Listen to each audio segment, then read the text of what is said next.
Welcome. Thank you for choosing to settle in and share this time with me. Find a comfortable space, allow your breath to deepen, and let the world outside gently fade. My name is Silas, and I find a quiet joy in journeying, not just to see new places, but to feel them, to listen to their unique rhythms, and to gather moments of stillness aboard my traveling home, the Wanderer. It's a slow way to travel perhaps, but one that allows for reflection and appreciation of the subtle details that often pass unnoticed. My journeys aboard the Wanderer have carried me through such varied atmospheres, from the grand historic echoes of Rome's ancient stones to the vibrant rhythmic pulse of life in Buenos Aires and the fjord-framed serenity of Bergen. That sense of history, quietly embedded in the very fabric of a city so palpable in Rome, is something I anticipate encountering again as the train glides further into the heart of Bohemia. Through the window, the landscape transforms. Rolling hills give way to denser forests, and the air itself seems to carry a whisper of ancient stories as we draw nearer to Prague.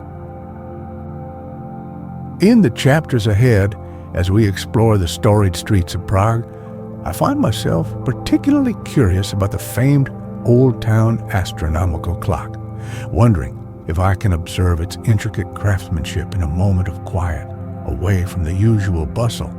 I'm also drawn to the prospect of experiencing the Charles Bridge at the very break of dawn, hoping to witness the city awaken in the soft morning light before the sounds of the day fully emerge.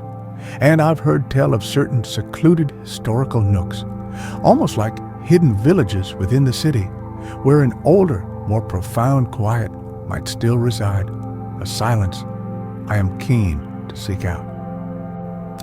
This is an invitation to slow down with me, to observe these moments, and to find a measure of peace in the present, just as I seek to do.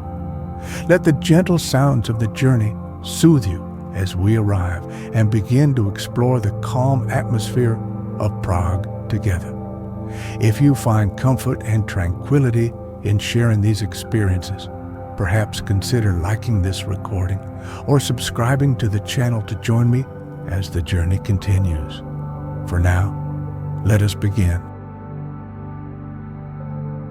Chapter 1, Towards the Bohemian Heart.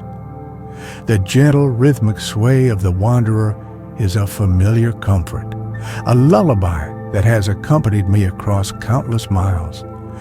Outside the wide panoramic window of my carriage, the landscape shifts, subtly transforming from the familiar plains of previous lands into something new, something imbued with a whisper of ancient forests and rolling hills.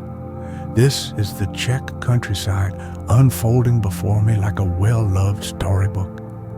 Deep greens of dense forest cloak the horizon, interspersed with patchwork fields of varying shades, hinting at a land tilled and respected for generations. Now and then, the distant slender spire of a village church pierces the skyline, a quiet testament to enduring faith and community. I cradle a warm mug of herbal tea, its steam misting the cool glass of the window pane. The aroma, a simple blend of chamomile and mint, mingles with the faint, comforting scent of aged wood and leather that always perfumes my small, moving home. The Wanderer itself seems to breathe with me, its polished wooden panels and soft furnishings absorbing the day's light and the subtle vibrations of the journey.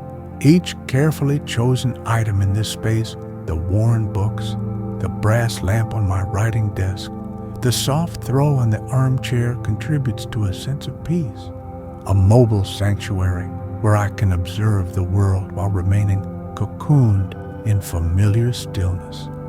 The light outside is soft, diffused by a high veil of cloud, giving the passing scenery a gentle, almost dreamlike quality. I watch as small hamlets with their terracotta-roofed houses clustered together, appear and then recede, each a fleeting glimpse into lives lived at a different pace. There's a timelessness to these views, a feeling that the essential rhythms of life here have remained unchanged for centuries. My thoughts drift not to any specific destination, but to the simple act of transition, the beauty found in the spaces between places, in the quiet unfolding of the journey itself. The clickety-clack of the wheels on the tracks provides a constant, soothing soundtrack. It's a sound that has become synonymous with reflection, with the unhurried observation that my travels afford. I lean my head against the cool window, feeling the gentle pulse of the train through the glass. I imagine the stories held within this Bohemian land, tales of kings and alchemists, of resilience and artistry, all whispered on the breeze that rustles the leaves in the forests we pass.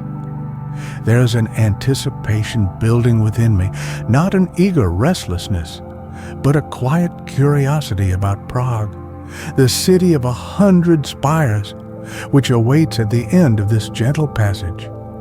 My small writing desk, tucked into its usual corner by the window, holds my notebook and pen, ready for any fleeting thought or observation. For now, though, I am content simply to watch, to absorb. The journey itself is a form of writing, each mile a new sentence, each vista a fresh paragraph. The wanderer offers the perfect vantage point, a slow-moving lens through which to appreciate the subtle nuances of the changing world. The comfort is in the motion, the steady progress towards the unknown, balanced by the deep familiarity of my surroundings within these carriage walls. As the afternoon deepens, the light begins to mellow, casting longer shadows across the fields and lending a golden hue to the edges of the clouds. The forests seem to draw closer, their depths more mysterious, their silhouettes more pronounced against the fading sky. There's a unique character to this land, a blend of stoic beauty and understated magic. It feels old, not in a decaying sense, but in a way that speaks of deep roots and a rich, complex history that permeates the very soil and air. I take another slow sip of my tea, its warmth spreading through me. The anticipation for Prague is a gentle hum, a background melody to the train's rhythm. I don't rush my thoughts towards it. Rather, I allow the city to approach me, to reveal itself in its own time, much like the landscape that is currently gracing my view. This journey, like all the others, is as much about the internal shifts as the external ones, about the quiet dialogues I have with the world and with myself. And so, the wanderer continues its steady passage, carrying me through the heart of Bohemia. The changing scenery, the gentle motion, the quiet solitude, it all conspires to create a state of mindful presence. Each moment is savored, each detail noted, not for any grand purpose, but for the simple joy of observation.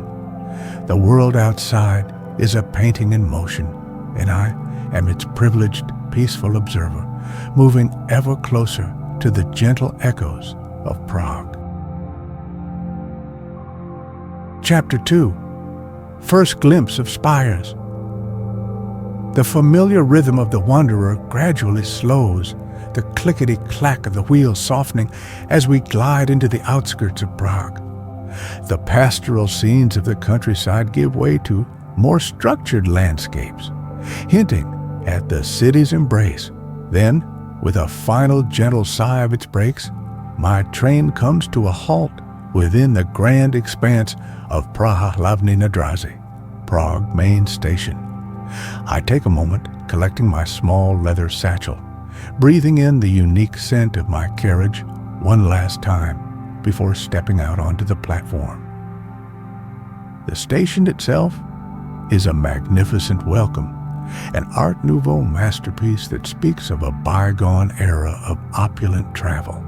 High arching roofs, supported by intricate ironwork, soar above the platforms, creating a sense of vastness and light.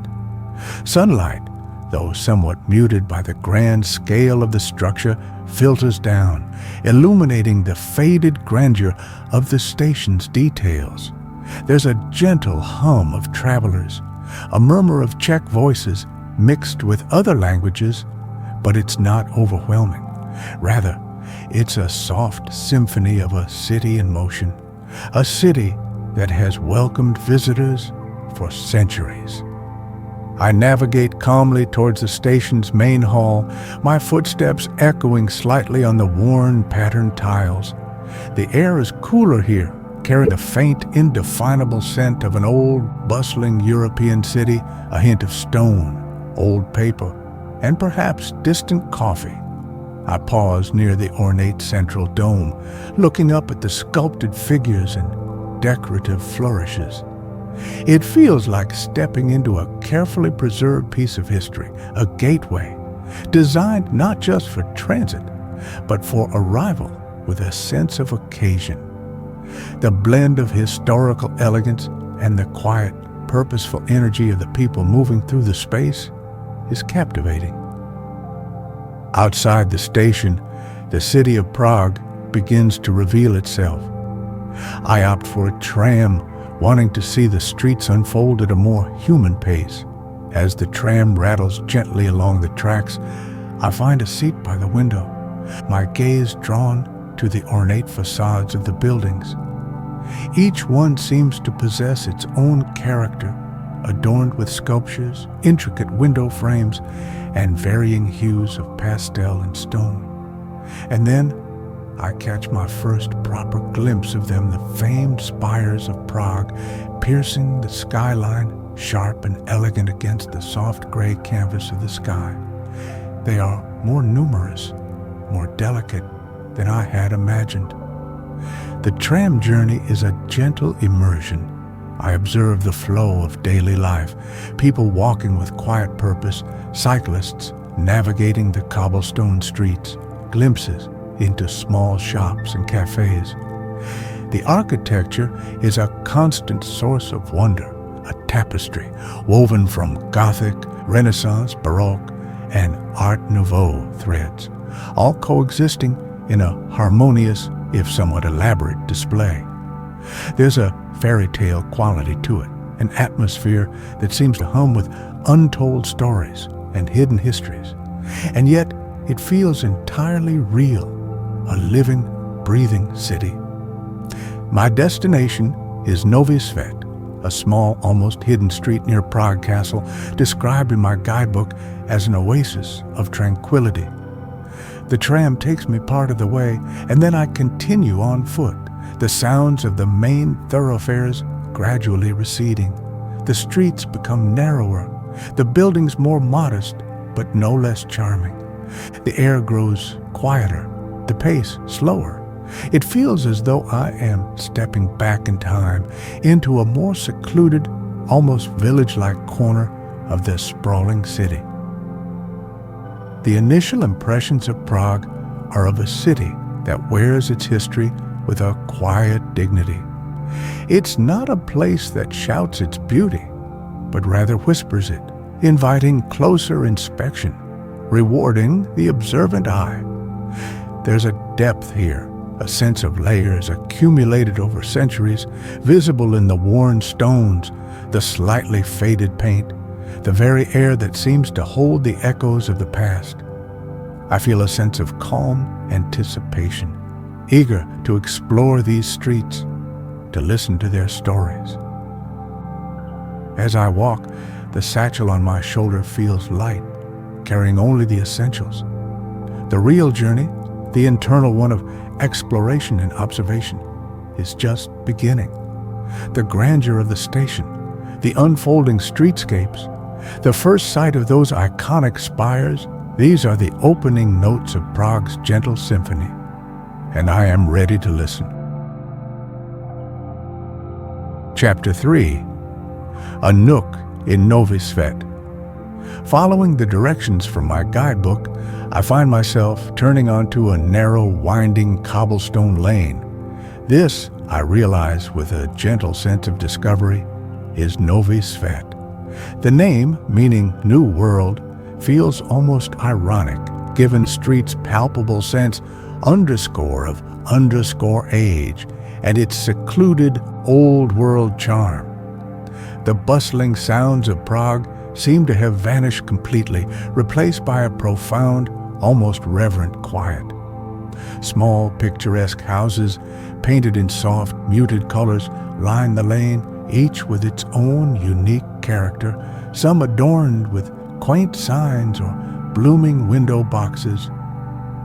My rented apartment is in one of these charming houses, tucked away towards the end of the lane. The key, heavy and old-fashioned, turns smoothly in the lock, and I step inside. The space is small, but immensely cozy. Low, dark wooden beams cross the ceiling, and the walls are a warm, creamy white. The windows are deep set. There are small panes offering glimpses of the quiet cobblestones outside and the walls of neighboring houses, creating a sense of being nestled within a historic embrace. I set down my satchel and begin to unpack. A slow, familiar ritual. My notebook and pen find their place on a small, sturdy wooden table near one of the windows. My camera is placed carefully beside them. A well-loved book of Czech poetry, purchased in anticipation of this visit, is laid on the small bedside table. There's a simple armchair, upholstered in a soft, faded floral fabric, perfectly positioned to catch the gentle light. The air inside is cool and still, carrying the faint, pleasant scent of old wood and beeswax. Once unpacked, I step toward one of the windows, pushing it open slightly. The quietness of Nový Svět flows in. It's not an empty silence, but one rich with subtle sounds. The distant, melodious chime of church bells from the direction of the castle, the rustle of leaves from a hidden courtyard, the occasional soft coo of a pigeon. There are no sounds of traffic, no hurried footsteps, only the peaceful breath of this secluded corner. I feel a profound sense of calm settle over me, a feeling of having found a true haven. The apartment, though temporary, already begins to feel like a personal sanctuary. The simple furnishings, the quiet atmosphere, the historic charm, it all resonates with my preference for understated comfort and peaceful surroundings. This little nook in Nový Svět feels like a place where thoughts can unfold slowly, where observations can be savored without distraction. It is, I sense, the perfect base from which to explore the gentle echoes of Prague. I explore the rest of the small apartment. There's a tiny kitchenette, efficiently arranged, and a compact bathroom. Everything is clean, well-maintained, and imbued with a sense of thoughtful simplicity. It doesn't feel like a sterile rental space, but more like a cherished guest room in an old family home. The floorboards creak softly underfoot, a comforting sound that adds to the apartment's character. It's a place that invites stillness, a space for reading, writing, and quiet contemplation. Later, as the afternoon light begins to soften, I make myself a cup of tea and sit in the armchair by the window. The book of poetry remains unopened for now. I am content simply to absorb the atmosphere of my new surroundings, to listen to the quiet whispers of Nový Svět. From my vantage point, I can see a small section of the lane, the way the cobblestones curve, the texture of the ancient walls. It's a view that feels both intimate and timeless. A feeling of contentment washes over me. The journey here was peaceful, the arrival gentle, and now this quiet little apartment feels like a perfectly attuned extension of that experience. There's no urge to rush out and see everything at once.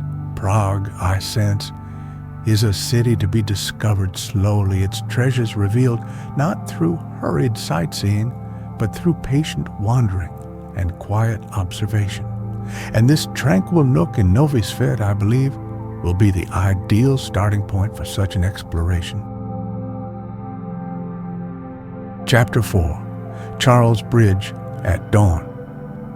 The pre-dawn air is cool and still as I make my way from Nový Svět toward the Charles Bridge. The streets of Prague are hushed, bathed in the soft, ethereal glow of lamplight, their cobblestones glistening faintly with morning dew. Only a few other early risers share the path, their footsteps muffled in the quiet.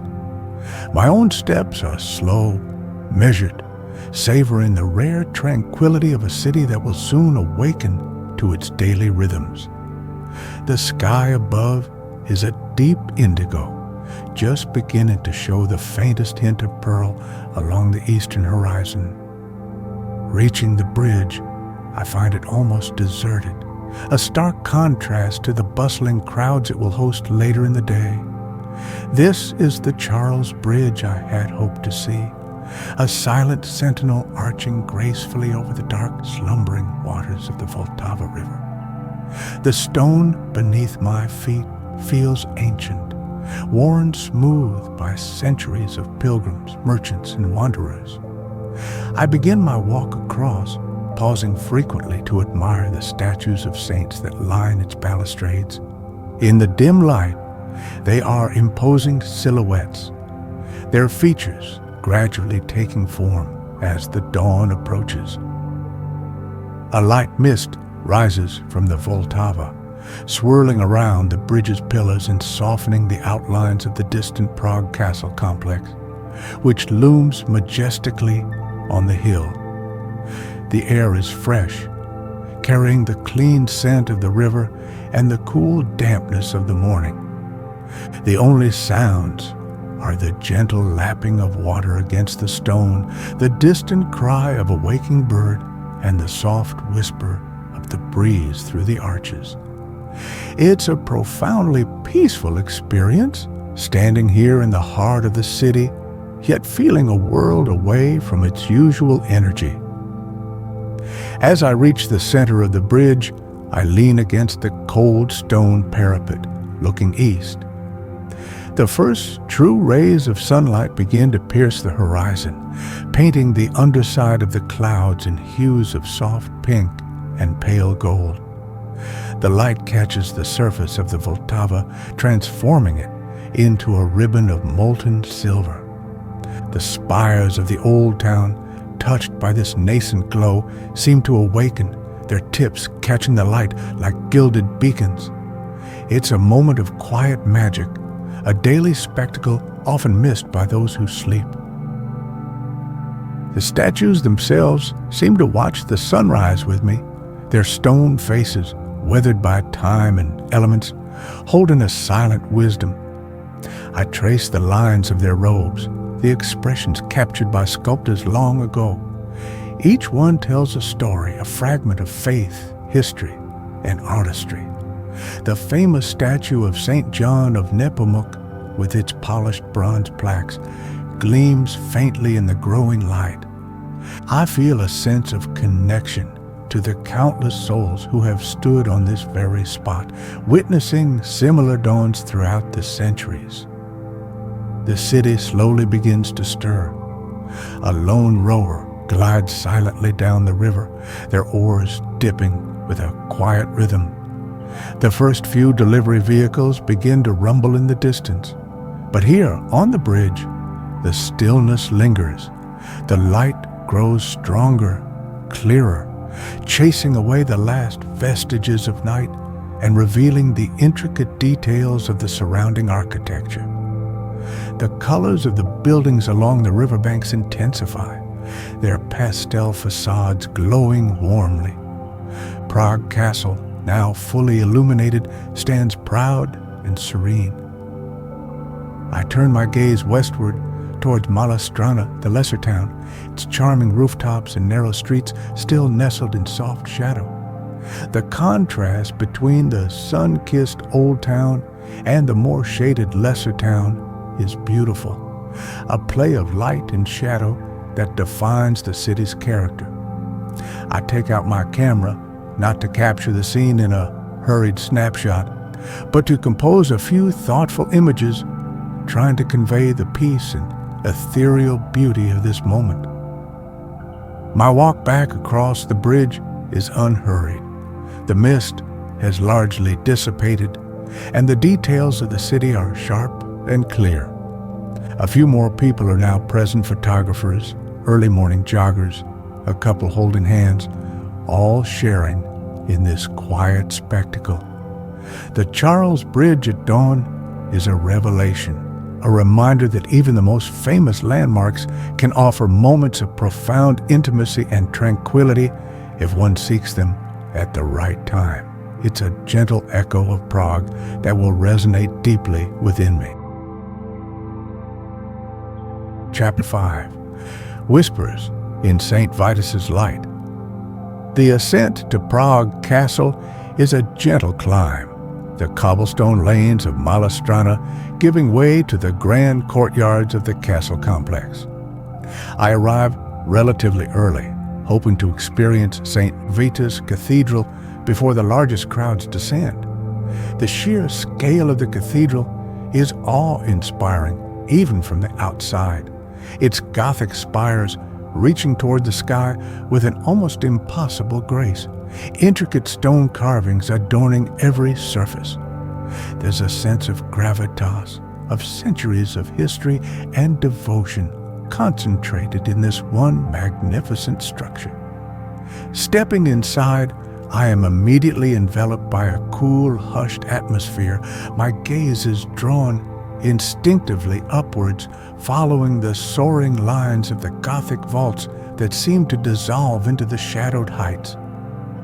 The immense scale of the interior creates a sense of profound humility, a feeling of being a small part of something vast and enduring. The air is still, carrying the faint, ancient scent of stone, incense, and old wood, a perfume of sanctity.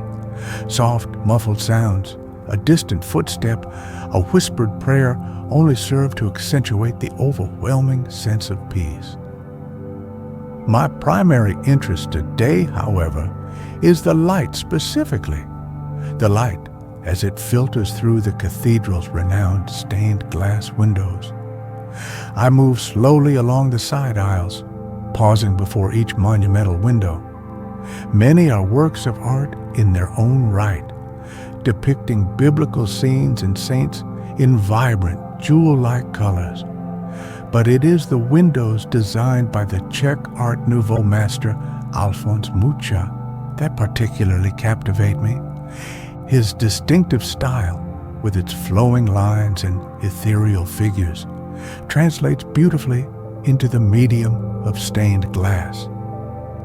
I find a relatively quiet spot from which to observe Mucha's window depicting Saints Cyril and Methodius. The morning light, slanting through the richly colored panes, transforms the stone floor and pillars into a kaleidoscope. Deep blues, ruby reds, and golden ambers intermingle, painting the interior with an almost liquid luminescence. The figures in the glass seem to glow with an inner light, their expressions serene and contemplative. It's like watching a slow, silent story unfold in color and light, a visual poem that speaks directly to the soul. I sit for a while on a cool stone bench, simply absorbing the atmosphere. The play of light is constantly shifting as the sun moves across the sky, creating an ever-changing tapestry of color and shadow within the cathedral. It is both a visual and an emotional experience.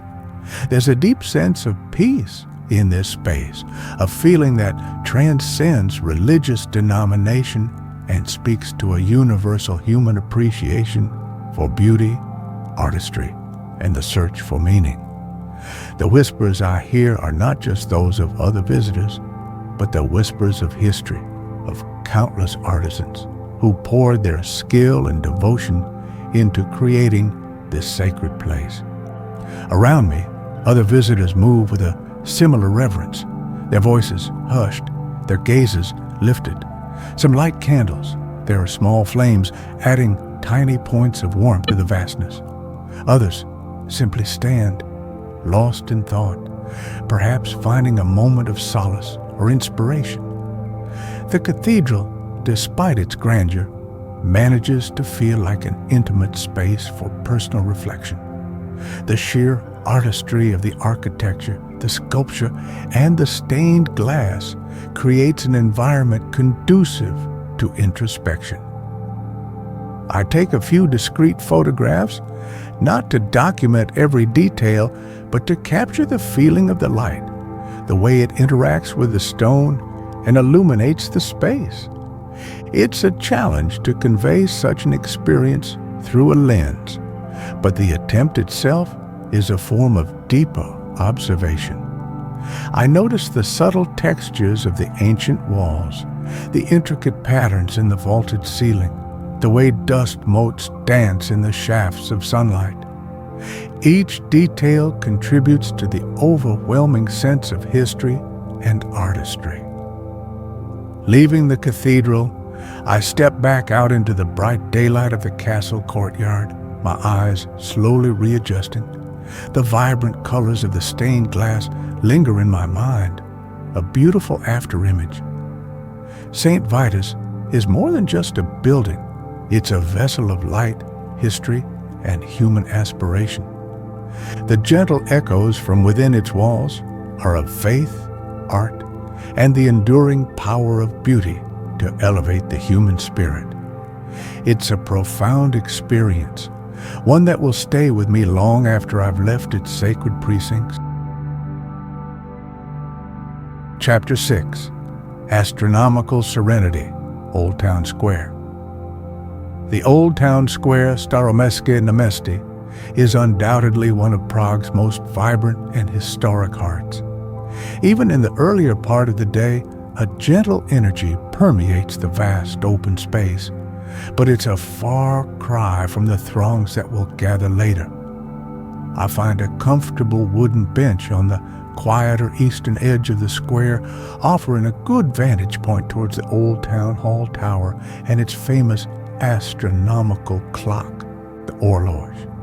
My intention is not to wait for the hourly spectacle of the apostles with a crowd, but rather to appreciate the clock as a masterpiece of medieval engineering and artistry in a more tranquil setting. From my seat, the horloge is a marvel of intricate detail. The golden accents of the astronomical dial depicting the positions of the sun and moon gleam softly in the morning light. Above it, the figures of the apostles are hidden for now, but the flanking sculptures vanity, greed, death, and the Turk are clearly visible, their allegorical forms a constant reminder of medieval sensibilities.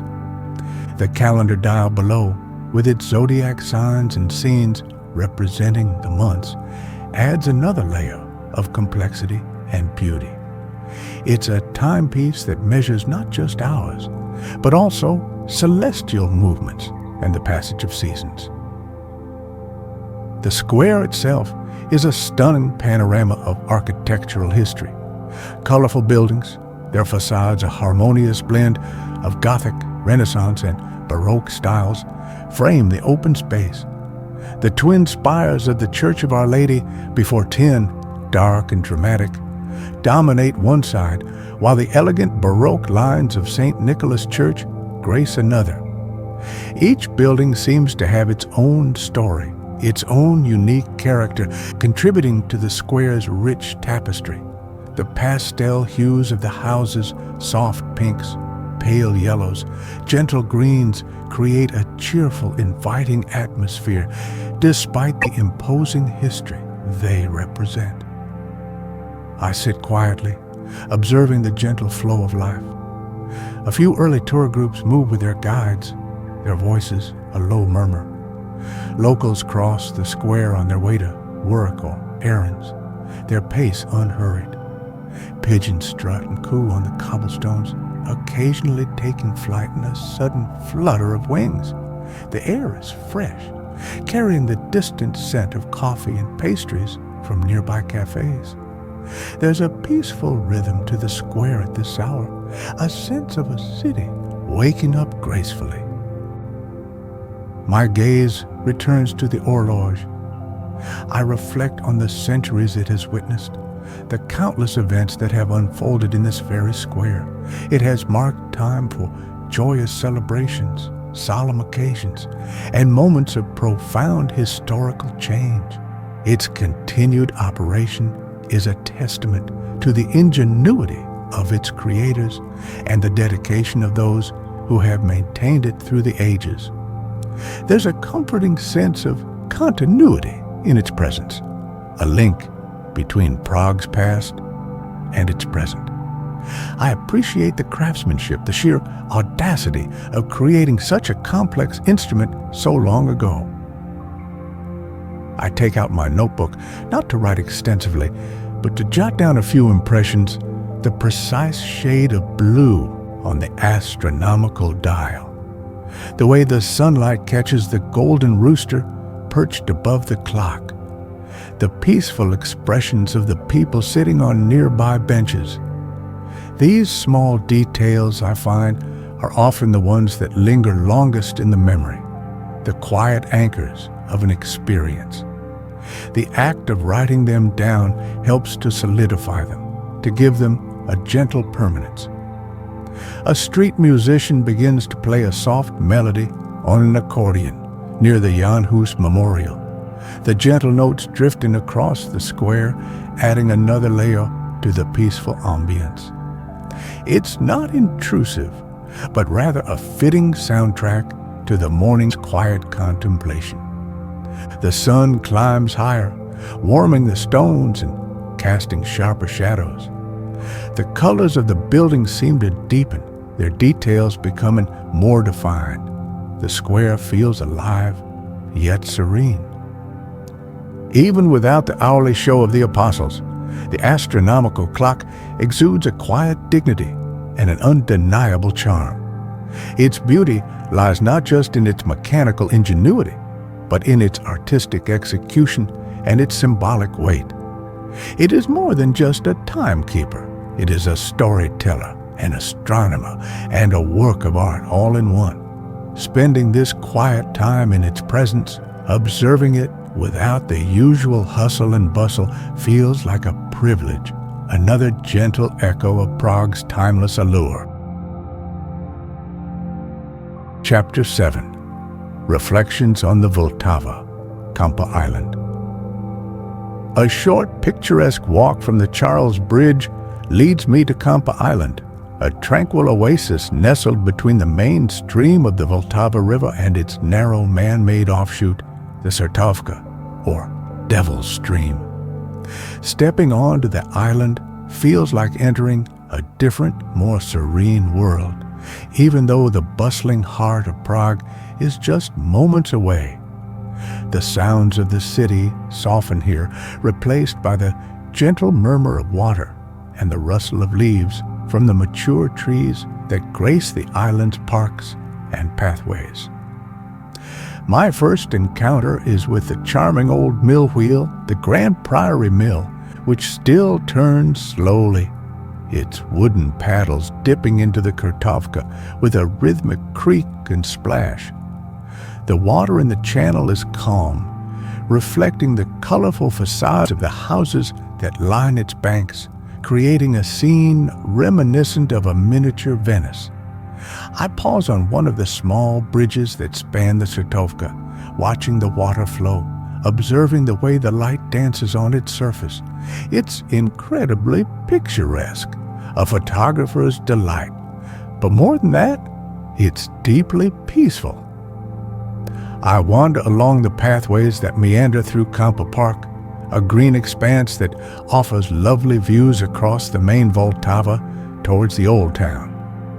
Swans and ducks glide gracefully on the water, their white forms stark against the river's darker hues. I find a shaded wooden bench under a large spreading tree, perfectly positioned to look out over the river towards the majestic arches of the Charles Bridge. From this vantage point, the bridge appears almost serene, its statues silhouetted against the sky, the usual throngs of people softened by distance. The air here feels fresh and clean, carrying the earthy scent of the park and the cool breath of the river. I lean back against the bench, content to simply sit and observe. A few families are enjoying the park, children laughing as they chase pigeons, couples strolling hand in hand. Yet, there's an overriding sense of tranquility. It's a place where one can easily lose track of time, lulled by the gentle rhythms of nature within the city. The Vltava itself seems to dictate the pace here, slow, steady, and unhurried.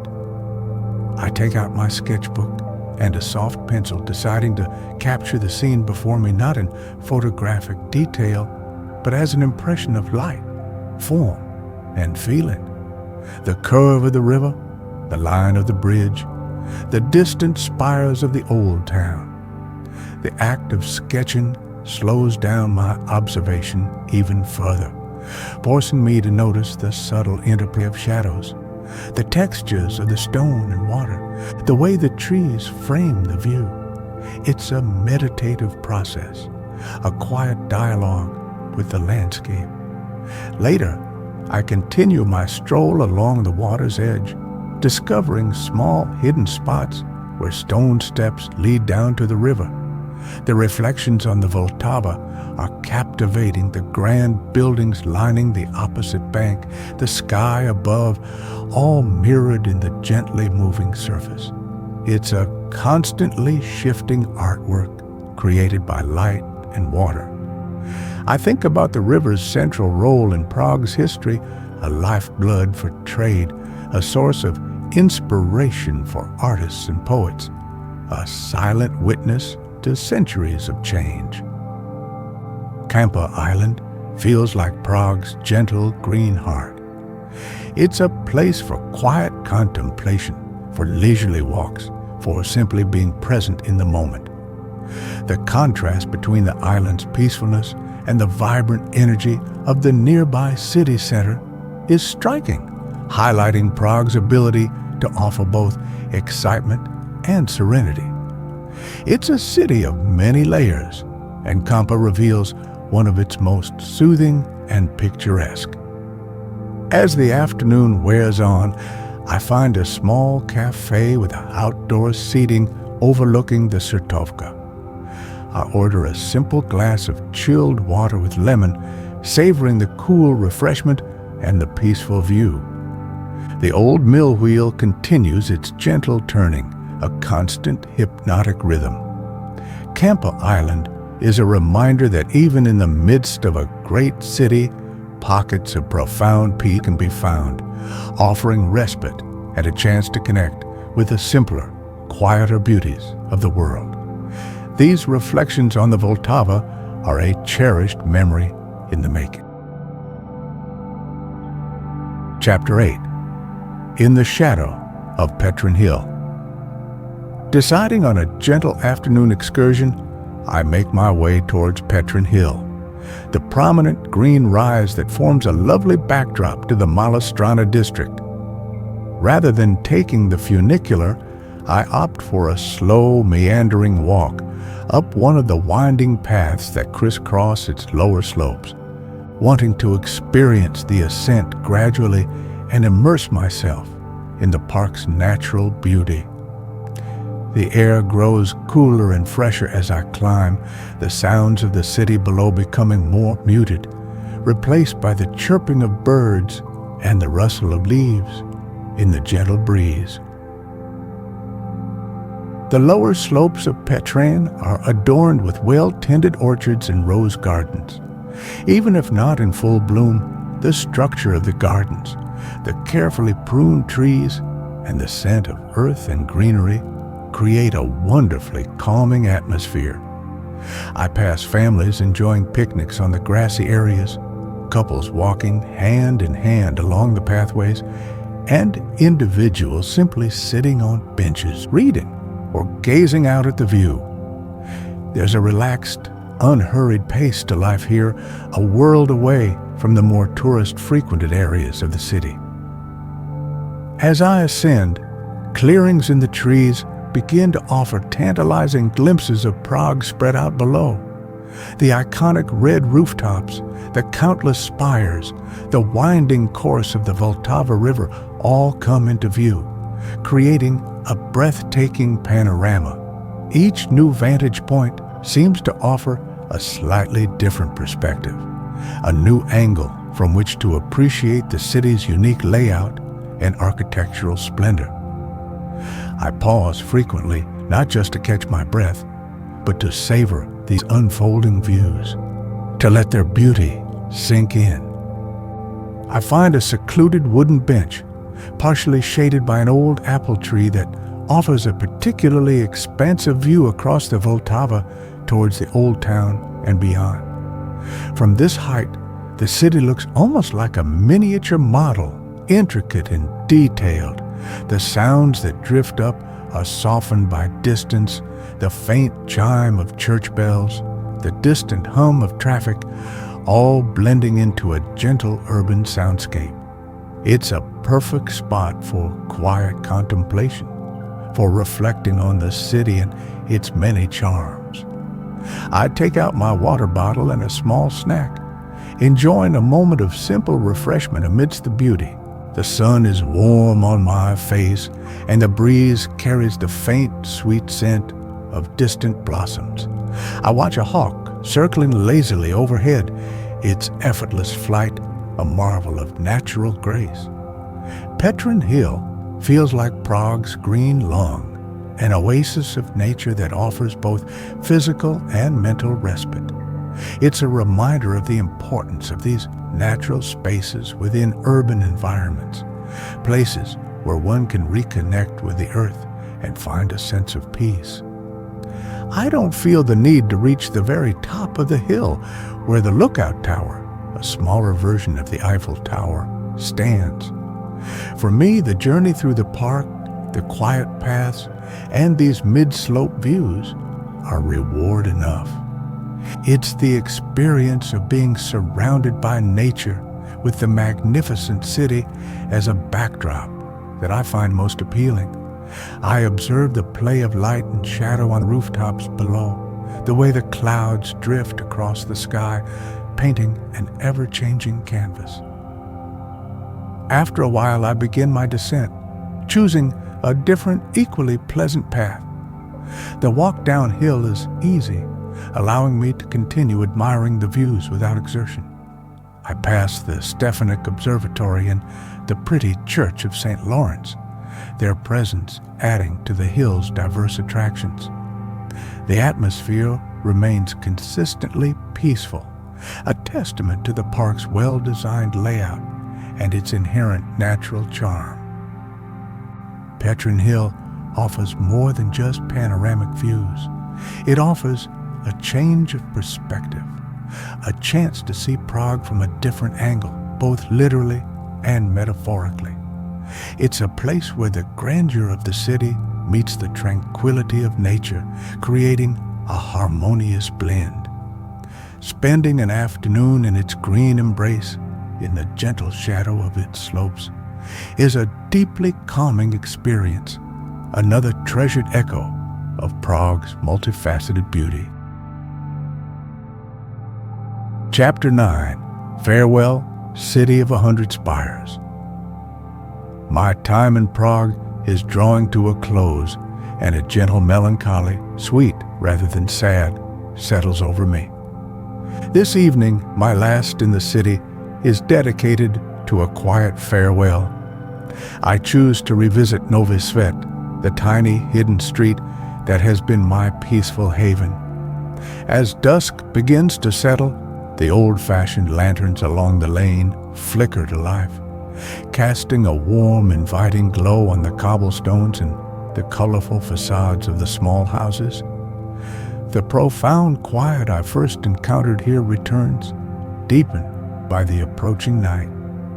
I walk slowly, my footsteps the only sound disturbing the stillness.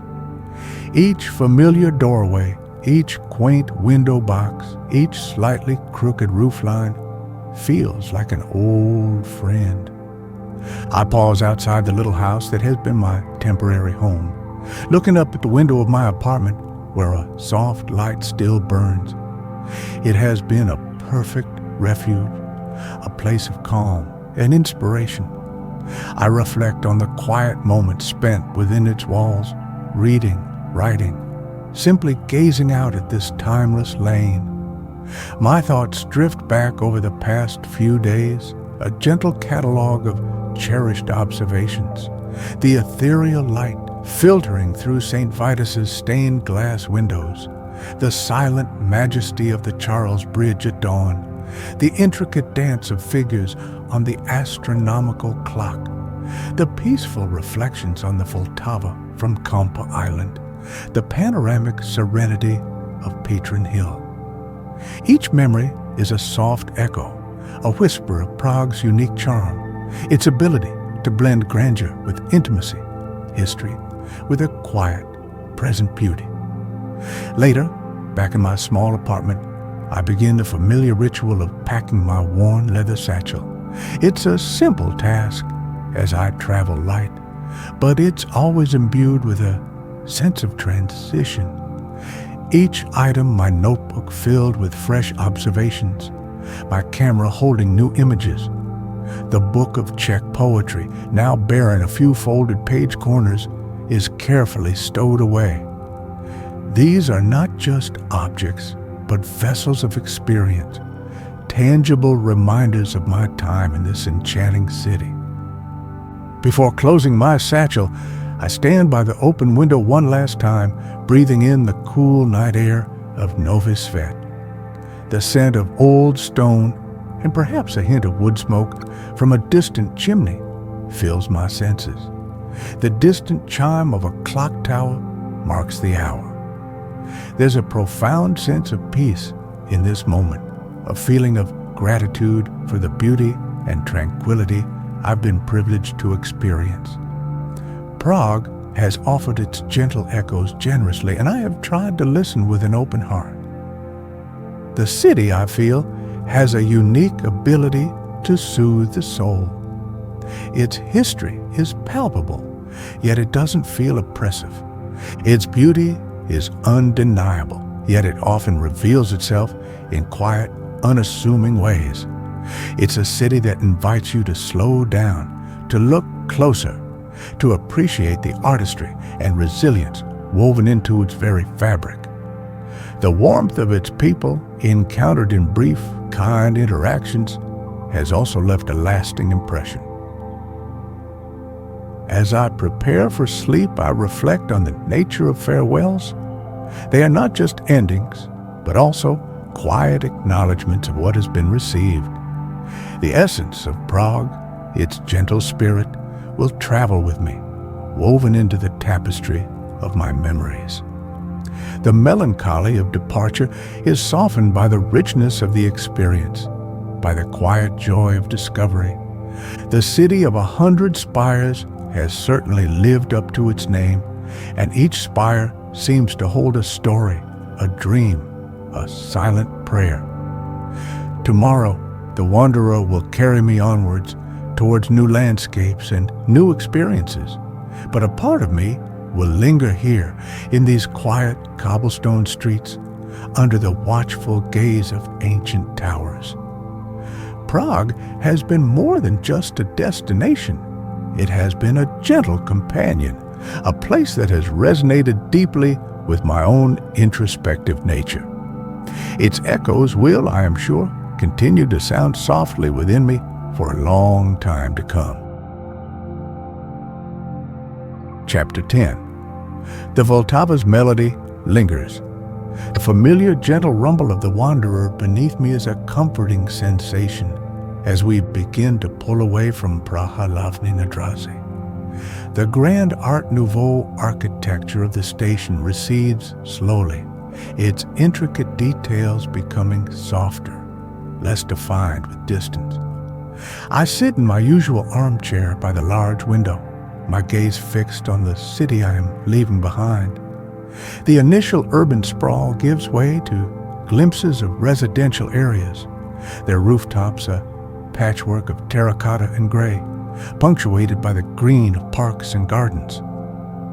Soon, the iconic spires of Prague come into view one last time, a collective silhouette against the morning sky. St. Vitus Cathedral, the Tin Church, the countless smaller towers, they stand as proud, poignant markers of the city's historic heart. There's a quiet dignity in their farewell. I watch until they are just slender needles on the horizon, and then finally, they are absorbed by the intervening landscape. A sense of peaceful closure settles over me. I open my notebook, its pages now richer with the observations and reflections from my time in Prague. I don't write immediately, but rather flip through the entries, rereading a phrase here, looking at a quick sketch there.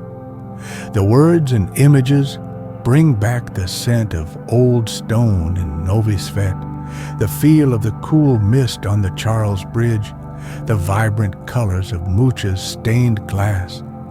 These sensory details captured in ink are anchors to the experience, ensuring that the memories remain vivid. The Vltava's melody, a metaphorical tune composed of the river's gentle flow, the city's quiet hum, and its historical resonance, still lingers in my mind. It's a subtle, soothing melody, one that speaks of beauty, resilience, and the peaceful passage of time. Prague, I reflect, has a unique ability to impart a sense of calm, even amidst its historical grandeur and occasional bustle. It's a city that invites contemplation, that rewards the quiet observer with moments of profound beauty. The wanderer picks up a little speed, its rhythmic clickety-clack, a familiar counterpoint to my thoughts. The Czech countryside begins to unfold once more, now viewed in reverse, the rolling hills, the dense forest, the small picturesque villages. It's the same landscape I observed on my arrival, yet it feels different now, imbued with the afterglow of my experiences in the capital. The journey itself, this slow, deliberate movement through the world, is an integral part of the experience, a time for processing and reflection. I make myself a cup of herbal tea, the ritual a comforting anchor in the midst of transition. The warm mug in my hands, the familiar scent, the gentle sway of the train. These are the constants of my traveling life, the elements that create a sense of home wherever I may be. The wanderer, my faithful companion, provides this moving sanctuary, a space where the external world can be observed with a sense of inner peace. The essence of Prague, I realize, is not just in its famous landmarks, but in its atmosphere, its spirit. It's in the quiet courtyards, the lamplit alleyways, the gentle smiles of its people. It's in the way history and everyday life intertwine so seamlessly. These are the things I will carry with me, the intangible souvenirs that enrich the soul far more than any physical object could. The city's gentle echoes have indeed found a place within me. As the day progresses, I settle back into the quiet rhythm of the train journey. My notebook is eventually set aside, and I simply watch the passing scenery, allowing my thoughts to drift. There's no immediate pressure to plan the next destination, no rush to define what comes next. The journey itself, is the focus, the process of moving, observing, and being. The memories of Prague will provide gentle company, a source of quiet inspiration for the days and miles ahead. Its melody, a soft, enduring presence in the symphony of my travels.